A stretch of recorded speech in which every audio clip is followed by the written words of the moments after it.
ஸ்ரீரங்கம் சொன்னோன்னு உங்களுக்கு என்னங்க ஞாபகம் வருது? எனக்கு ஞாபகம் வருது காவேரி. காவேரியில பாத்தீங்கன்னா தினமும் ரங்கநாதருக்கு அபிஷேகத்துக்காக வெள்ளி குடத்துல தண்ணி எடுத்துட்டு போய் அபிஷேகம் பண்ணுவாங்களாம். ஆனா ஐப்பசி மாசத்துல மட்டும் தங்க குடத்துல எடுத்துட்டு போவாங்க யானை மேல. ஏன் அப்படின்னா உலகத்துல இருக்க எல்லா நதி தேவதையும் ஐப்பசி மாசம் பெருமாளை தரிசனம் பண்றதுக்காக காவேரியில கலக்கிறதா சொல்றாங்க ஐதீகம். அதனாலதான் ஐப்பசி மாசத்துல யாருமே காசி ராமேஸ்வரம் இதுல மாதிரி புண்ணிய நதியில நீராடாம எல்லாருமே ஸ்ரீரங்கத்துல போய் நீராடுவாங்க. அதனால பாத்தீங்கன்னா உலகத்துல இருக்க எல்லா நதியிலயும் நீராடின புண்ணியம் நமக்கு கிடைக்கும்.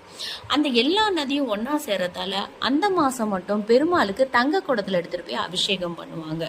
அது ரொம்ப ரொம்ப விசேஷம். துலா மாசம்னு சொல்லுவாங்க. துலா மாசத்துல சூரியன் வர்றதால, துலா ராசியில சூரியன் வர்றதால அதுக்கு துலா மாசம் சொல்றாங்க. துலா ராசிக்காரங்க ஐப்பசில போய் ரங்கநாதரை தரிசனம் பண்ணி காவேரியில நீராடிட்டு பண்ணும்போது ரொம்ப விசேஷம்.